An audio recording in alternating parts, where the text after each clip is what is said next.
Good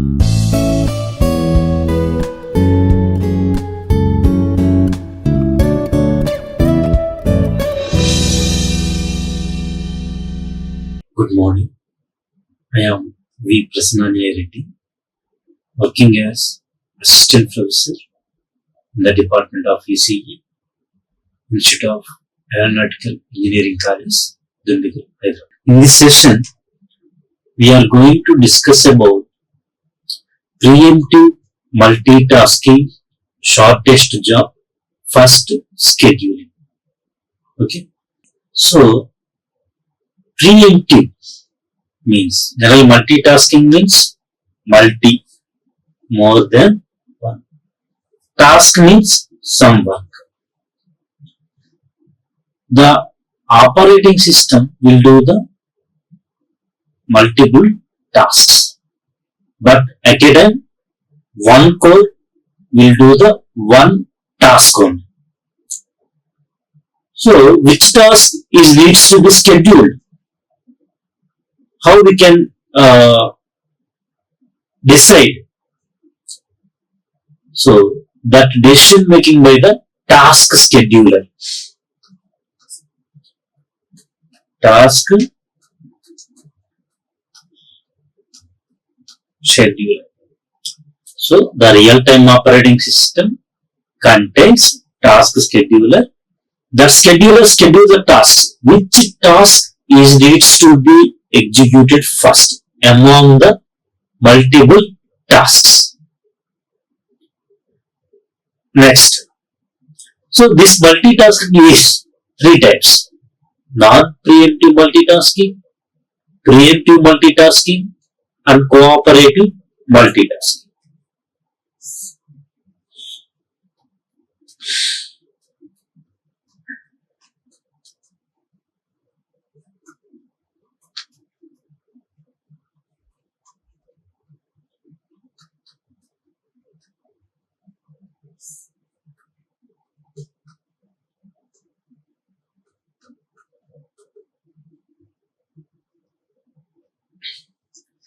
What is cooperative multitasking?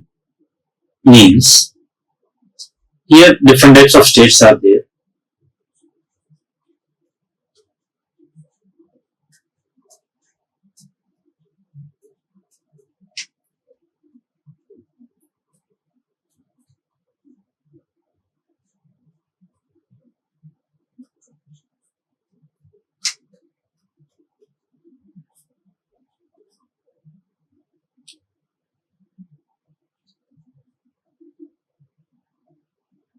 Okay.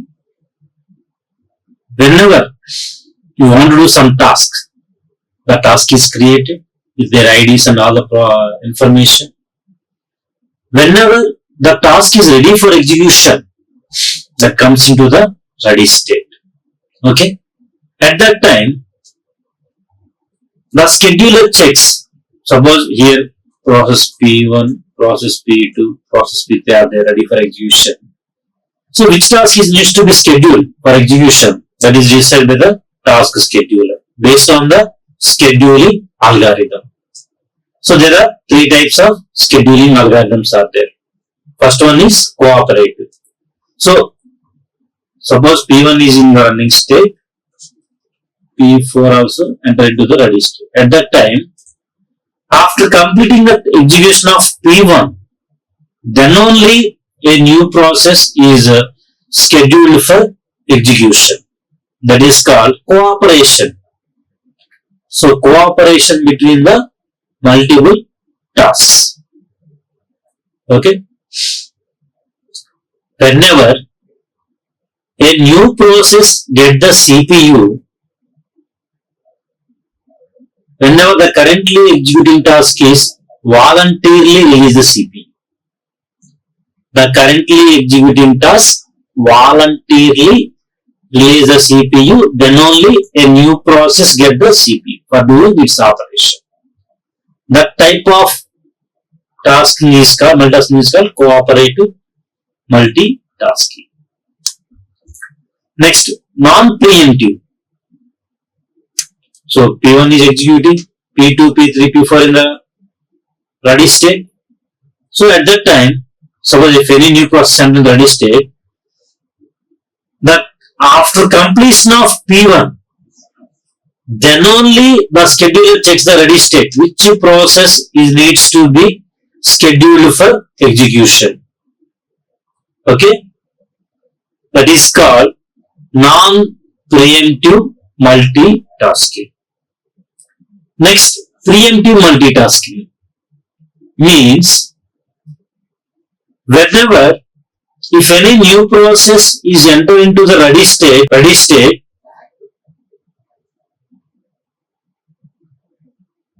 the currently executing task is temporarily suspended and compare the currently executing task parameter, either remaining execution time, either priority, either round run, time slice.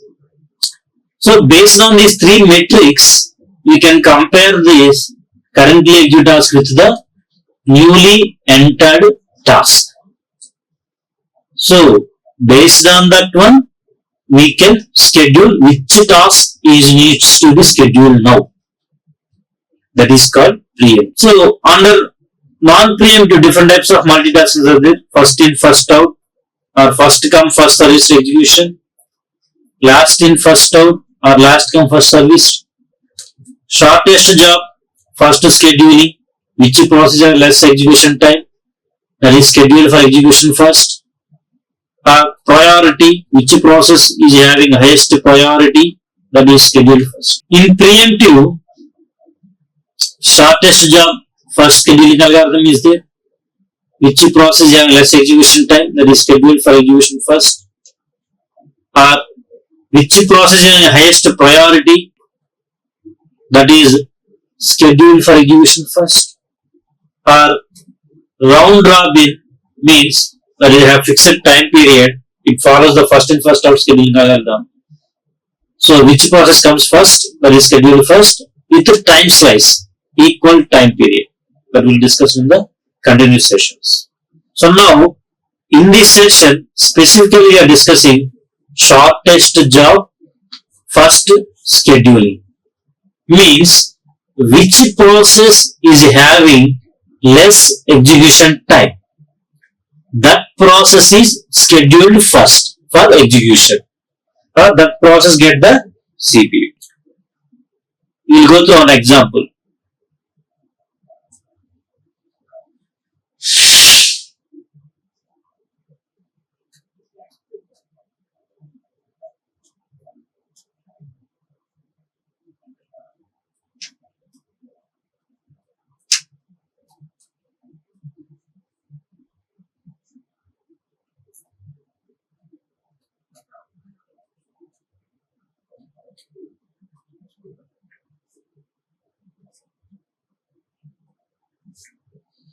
So in this example, we are considering three processes, P1, P2, P3, with estimate completion time 10 milliseconds, 5 milliseconds, 7 milliseconds.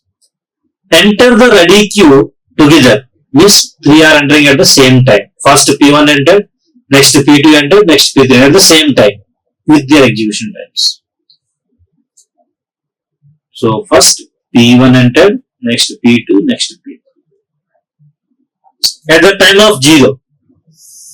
So we are writing times scale at the time of 0. What are the scheduler checks the ready state. What are the processes available in the ready state for doing execution? Here P1, P2, P3. So since the scheduling algorithm is shortest job for scheduling, so which process is having less execution time?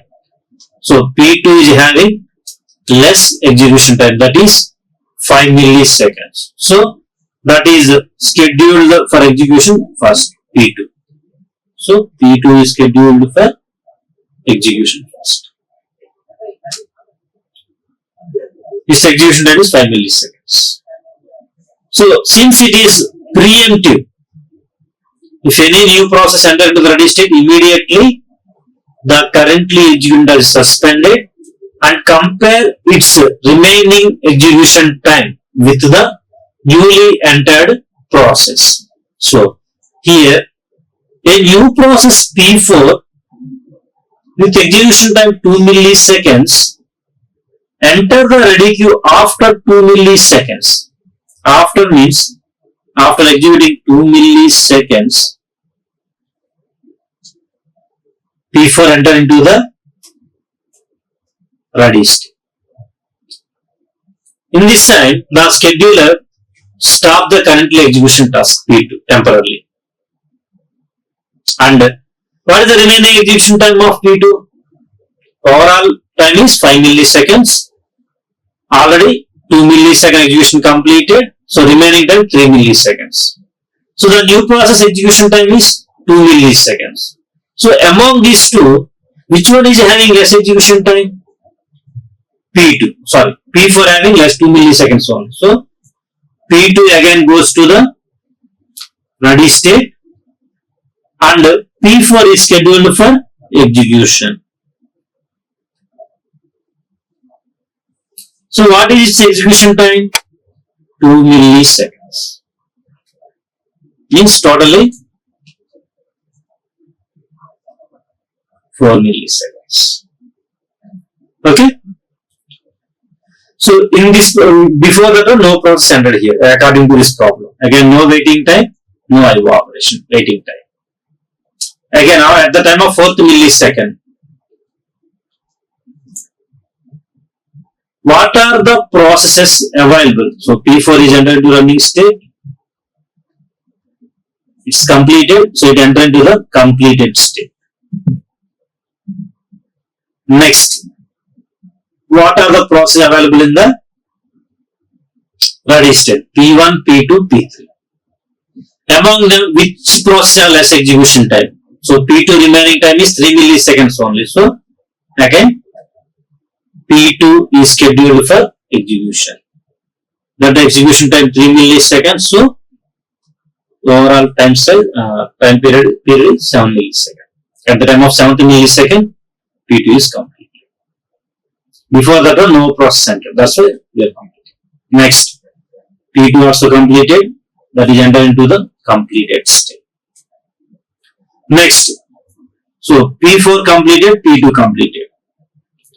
Again, the scheduler checks the ready state. What are the processes available in the ready state? P1, P3. Among them, which process as per scheduling algorithm? As per scheduling algorithm, which one is having less execution time? P3 is having 7 milliseconds only when comparing with P1. Okay, that's why P3 is scheduled for execution. What is its execution time? 7 milliseconds. So 7th millisecond to 14th millisecond. Okay. Now, before 14th millisecond, no process entered into the ready state. So no one is scheduled. Next, at the time of 14th millisecond, P3 also completed. P3 completed, so P3 entered into the completed state. Next, in the ready state, what are the processes available? Only P1 is available, so P1 is scheduled for execution. Its execution time is 10 milliseconds. So, at the time of 24th millisecond, its execution is completed. So, this is the diagram. So, from this, we need to calculate waiting time. So, waiting time for process P1. So, P1 is entered into the ready state at the time of 0. And it is scheduled for execution at the time of 14th millisecond. So, P1 is waiting 14 milliseconds to enter into the running state or to get the CPU for doing its operation. So, 14 milliseconds. Next,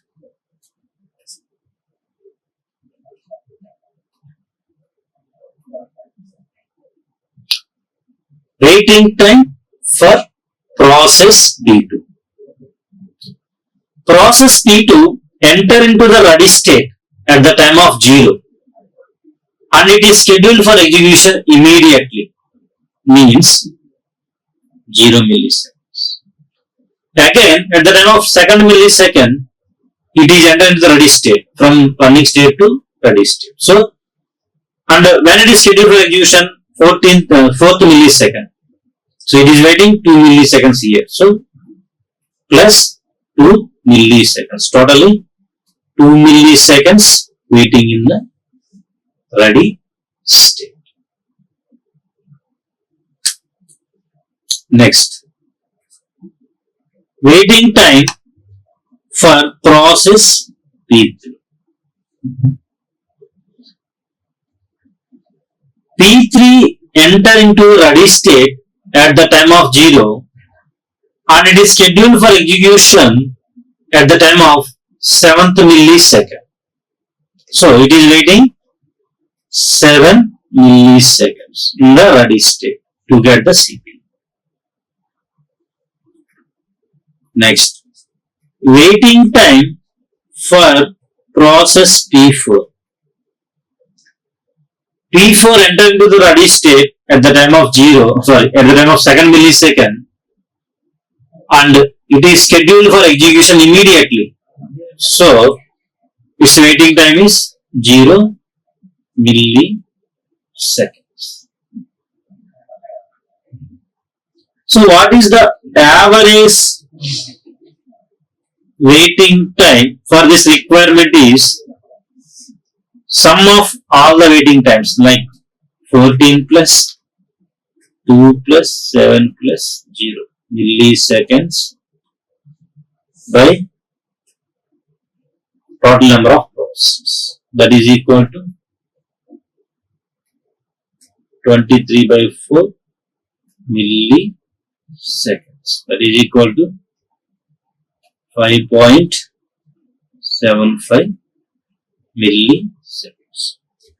The average waiting time for this requirement is 5.75 milliseconds.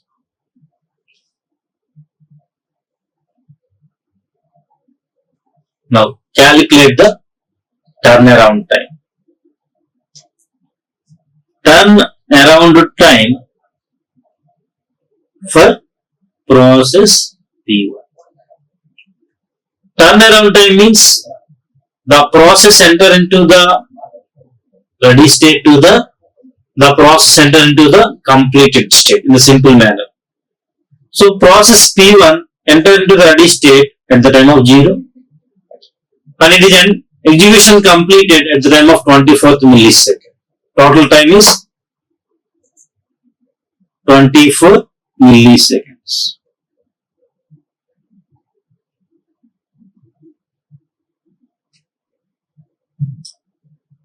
Next, turnaround time for process P2, that is equal to P2 enter into the ready state at the time of 0 and its execution is completed at the time of 7th millisecond. So total time is 7 milliseconds.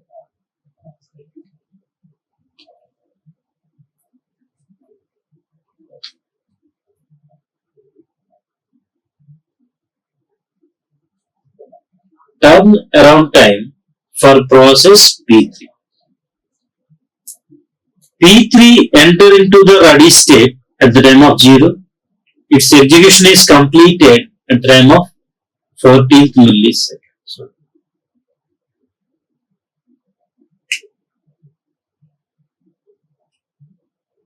next P4.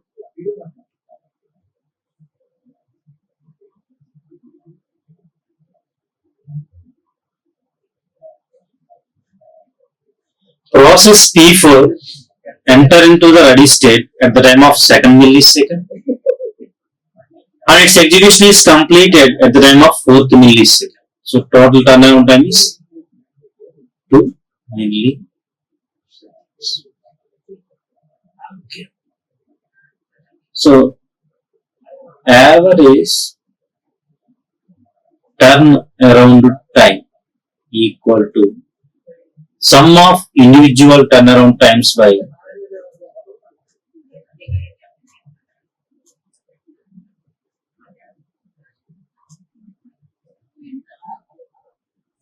total number of processes.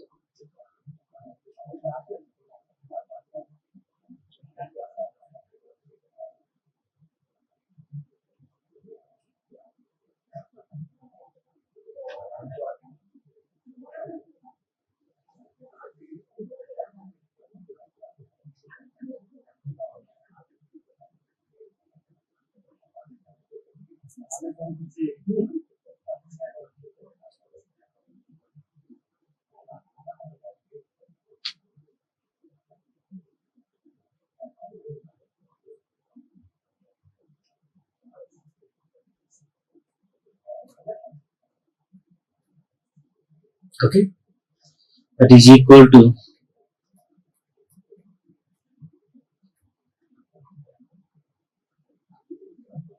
so therefore the average turnaround time for this requirement is 11.75 milliseconds.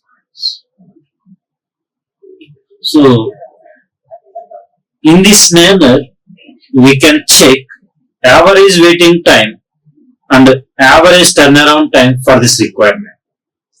In the same manner, we need to check the revised by using revised scheduling algorithms and compare all the average waiting times and average turnaround times. Which scheduling algorithm takes less average waiting time and less average turnaround time, that is best for this requirement. So based on the requirement, we can choose particular scheduling algorithm. So the textbook referred for this topic is Introduction to Embedded Systems by Shibu KV, published by the Tata McGraw-Hill, second edition. Okay.